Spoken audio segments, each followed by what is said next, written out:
Alrighty, time to start putting this thing together. Today on this pine body guitar, we're going to do some light sanding on it just to knock down some of the roughness that's on there just from putting the tung oil finish on there, that Minwax tung oil finish.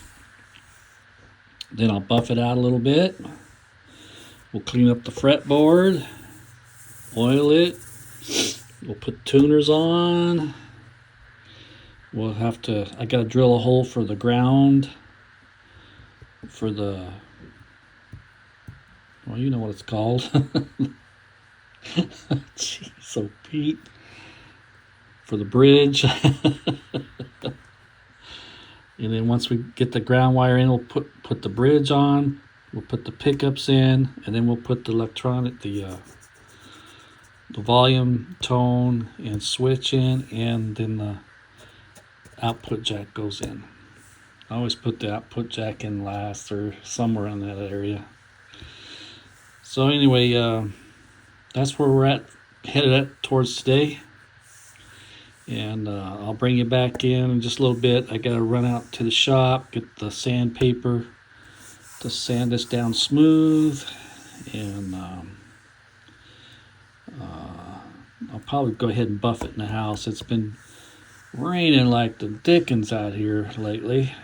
It's not supposed to rain today, but it's probably gonna be more humid than anything since it rained so hard yesterday. Yeah, so this is a Saturday that I'll be doing this on, and I'll see how far I get with it today. It may not be up and playing today, but I'll start getting it put together today. That's if my doggone soldering iron wants to cooperate. It's on the frets. It starts throwing up error codes. I think it's the cable here that attaches in here, somewhere up in here. So I mess around with it and the error code goes away. So I don't know where to get another one. I looked on Amazon. I can't find one to replace this one with, so I may have to end up buying another soldering iron. I hate tubes. This has been my favorite. I've had it for a long time now. You know, the day that this went out is the day that the Transacoustic burned up on me. And then I had some tubes go bad on my tube amp. It was making some noise. I went to pull this one tube, and it lost that. Evidently this was cracked or something, because it came right off when I pulled the tube out. There it is right there. That little piece. That goes on that tube. And so I had to order some tubes for it. So I just went ahead and ordered all brand new tubes. So might as well replace them all. And 150 bucks. I remember I used to pay less than 80 bucks for a whole set. Now they're 150 bucks. Crazy.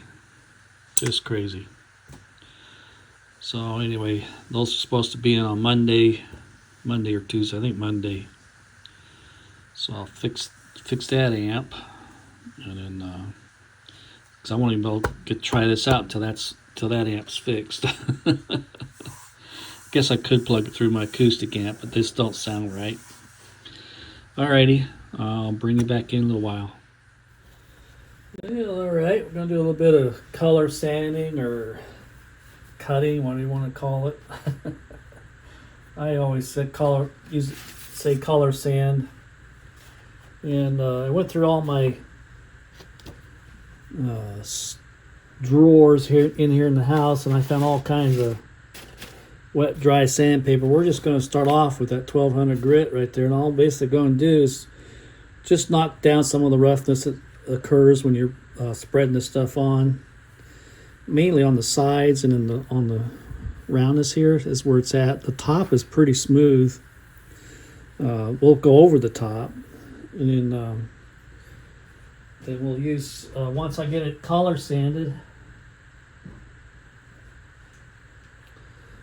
we'll go back over it with that finishing wax.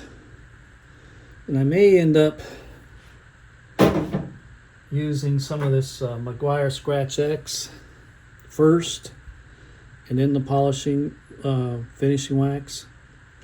And this just helps get out any fine scratches. If you probably won't see it on the top as much as you would on the back side, on the pine side. And again, I just use these sanding sponges because they are flexible. And then I just wrap that paper, sandpaper, whatever you're using, around that sanding sponge. Excuse me.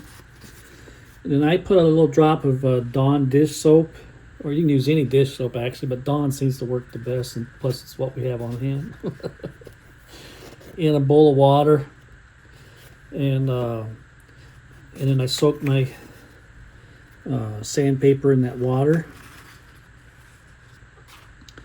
And what that's going to do is it just helps keep the dish soap, helps keep the sandpaper from plugging up on you so bad. Anyway, basically all we're doing, we're not sanding anything down. All we're doing is trying to make it as smooth as we can so it feels good to the hand. And see, it's already, this is 1200 grit that I'm using. I didn't know if I mentioned that. I have 2000 grit, but we'll probably won't use 2000 grit.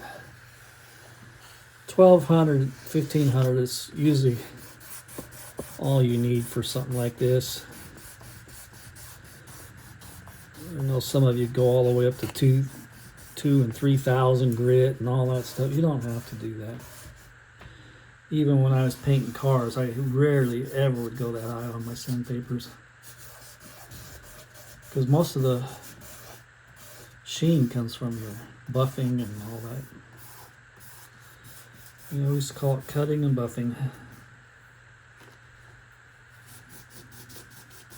Cut and buff.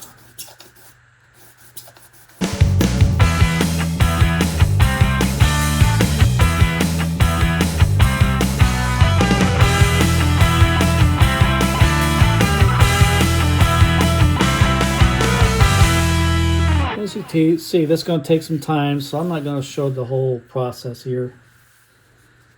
Alright, the sanding's pretty much all done, at least as far as I could tell.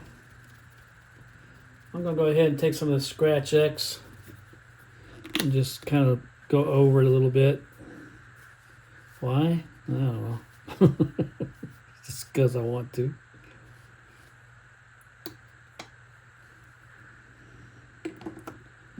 Again, I just use these shop towels that you can buy. This last batch I got from Sam's Club. I don't really particularly care for them as much as I did the last batch I got from them. I think I got them from Home Depot. They were a little bit tougher and they last a little longer. And a little bit bigger sheet. These were like real small sheets compared to what I had.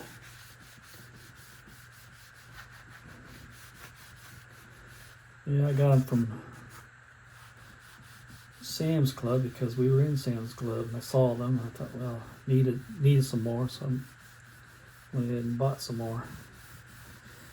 And as you can see, it's just the same thing. You just rub that stuff on there. Again, I'm not really trying to achieve any sheen or polish. It's just to get some of that on there to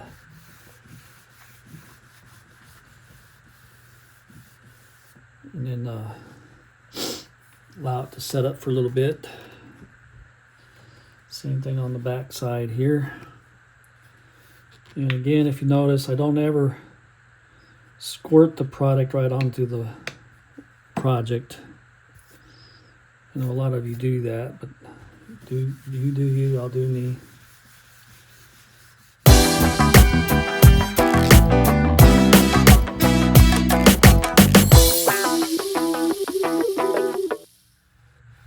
Alright, so now that we've got that on there, now we'll flip it back over. Take another paper towel and just wipe all that off.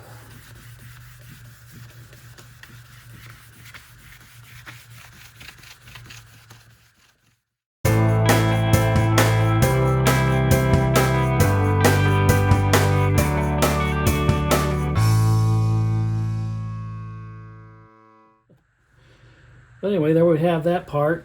And now we're going to come in with the Minwax finishing stuff here.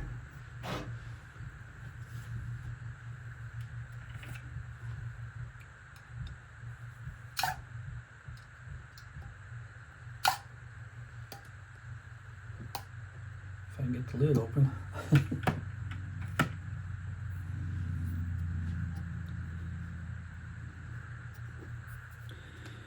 I like this finishing wax. I was using car wax for a lot of years, and then I used this product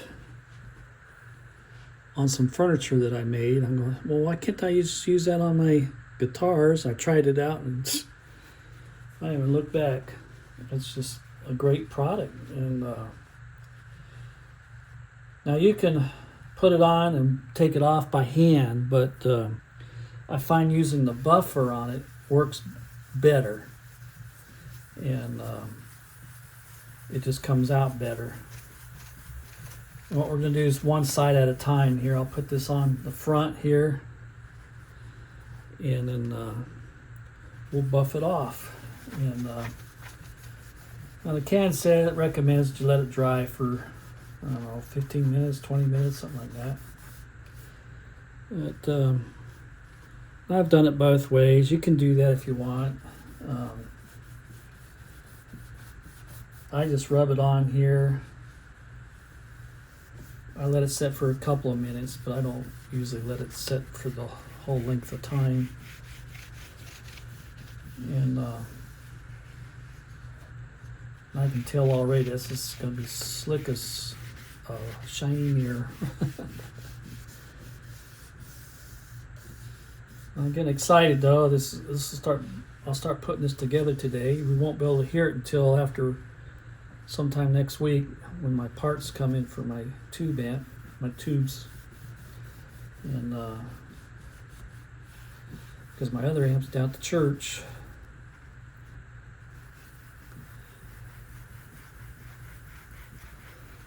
And I'll just have to wait till Tuesday or Wednesday to make a sound video for this, if I get it done that time. We'll probably get it all put together and maybe do some kind of a setup on it, and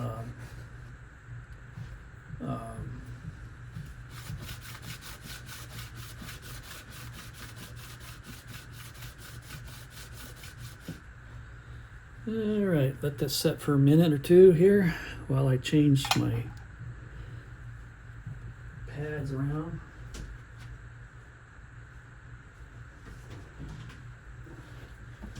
These are the buffing pads I use. I just use them on my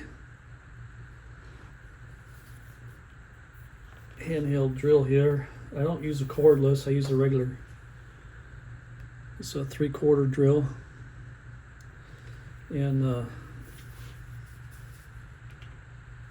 I use it because it has the power, and you don't have to worry about depleting your battery.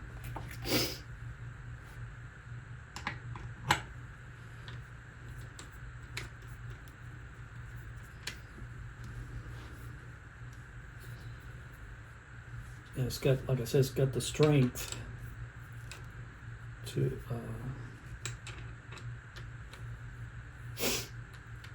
keep up with you. I've tried using a cordless on it. It just doesn't work out. Not for me anyway. So again, you just want to, once you start buffing, you want to keep moving. Don't hold your buffer in one place too long. You'll burn through and cause burns in your paint, which is not a good thing.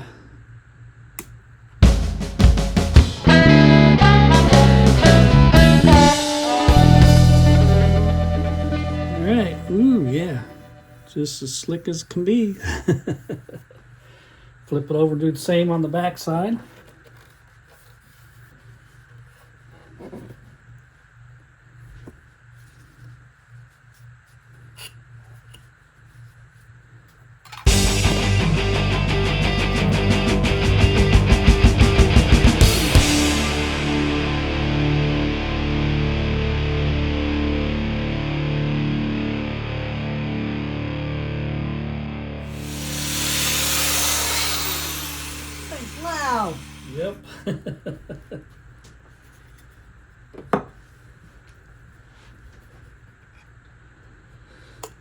Alrighty, thank you. Done? Yep. Okay. That was my helper helping me.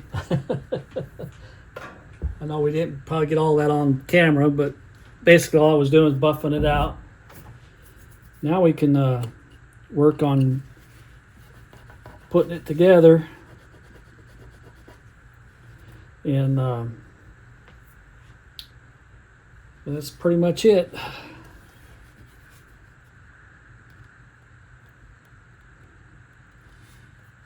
There's the neck. Am I getting that on there? Yeah. So like I said, I think I'll start off by putting the tuners on. I'll bring it back in just a bit. I'm going to clean my mess up here so I don't get stuff all over everything. All right, I'll be right back. All right. I'll use my cordless drill for this. I got to drill a hole for that ground wire for the bridge. So I'm just gonna, I took the bridge, set it on there where it kind of sort of supposed to go, and we're gonna drill it somewhere in there. What I like to do is get it started, and then you start drilling, start leaning your drill bit back.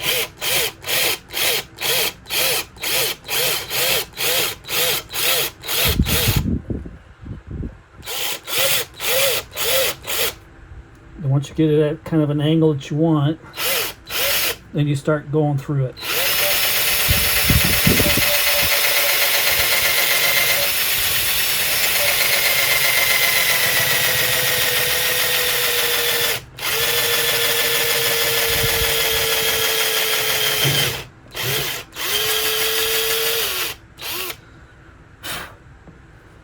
So now we got us a hole for our ground wire. So now I got to come up in my supply of wire here, find me a piece of wire, stick that on through there, hopefully.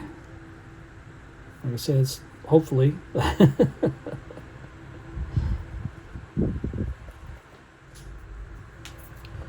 Sometimes you can take a little piece of tape,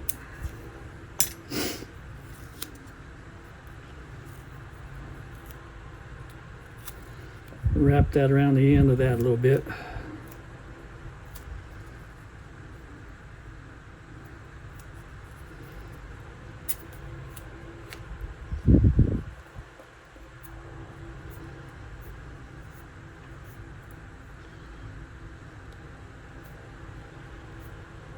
Kind of like that. And that should hopefully go on through. See? So now we're going to get this, push this wire back.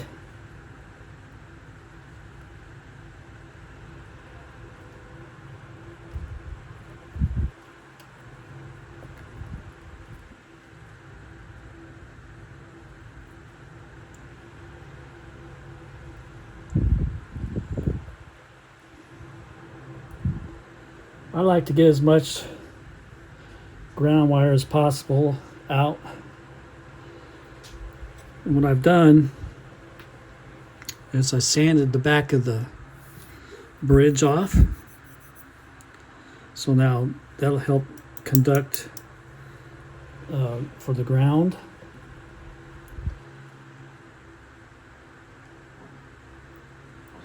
This wire that I use is already pre-soldered, so I won't worry about putting solder on it.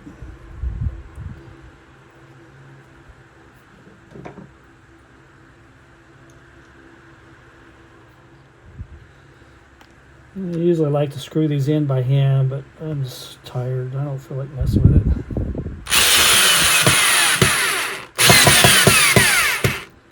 You just don't want to overuse a power drill like this because it'll break them screw heads off. Don't ask.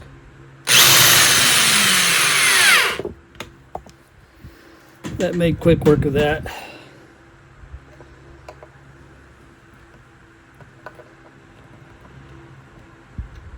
Nice. Now I just go back over, make sure they're snug. Yeah, feels like we got it in there.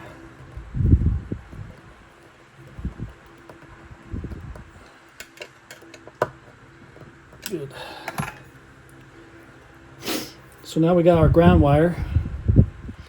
Now this,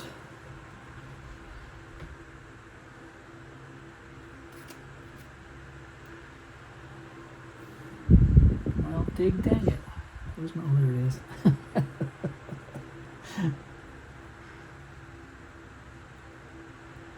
Old blind and can't see. Well, no, there it is. I knew there was a channel there. That'll go through there and come out the back side like that. And we're just going to roll that up for now.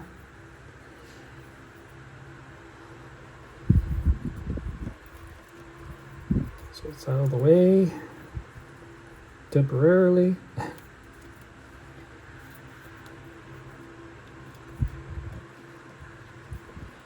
Doesn't want to behave. There we go. So now that the bridge is on, I know it says go put tuners in first. See, everything's subject to change. Easier to try to move the camera. I got it.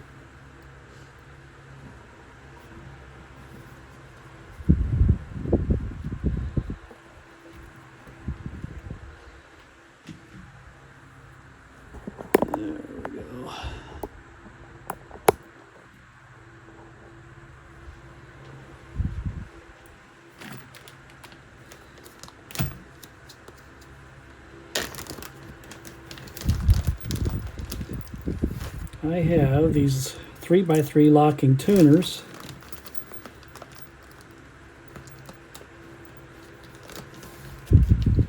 That I had bought for another project, and that project went belly up, so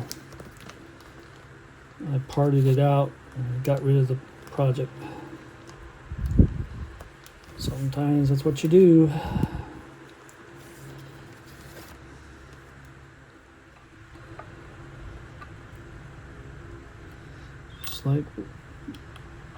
Just like you're supposed to fit.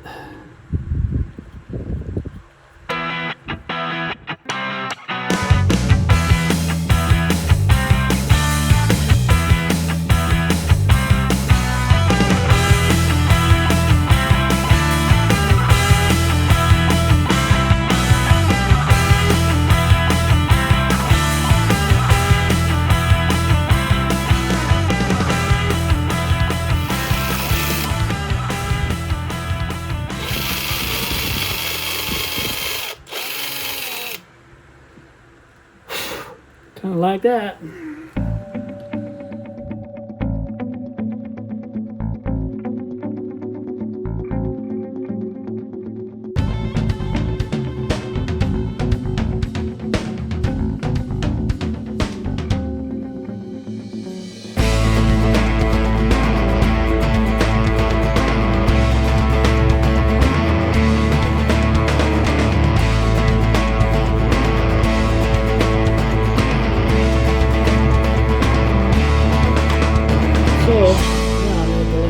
I'll go ahead and paint my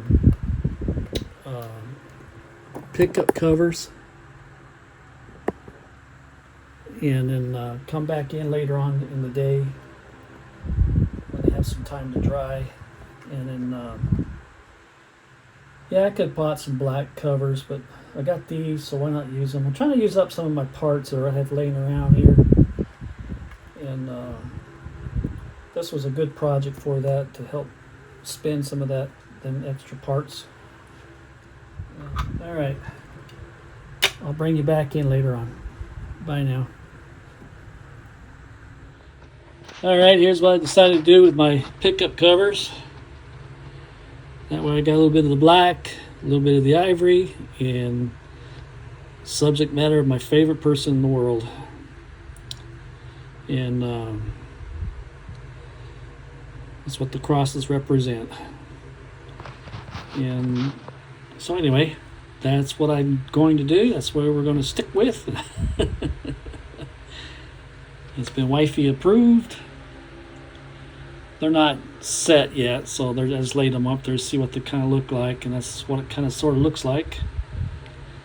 And I like it because has a little bit of that ivory for the ivory binding, got the black for the black hardware, and it just seems to pop really good. I think it's pretty cool. Oh yeah, my tubes came in for my tube amp. I wasn't expecting these till Tuesday. So it looks like I'll be installing these within the next couple of days, probably Monday. I got church to go through.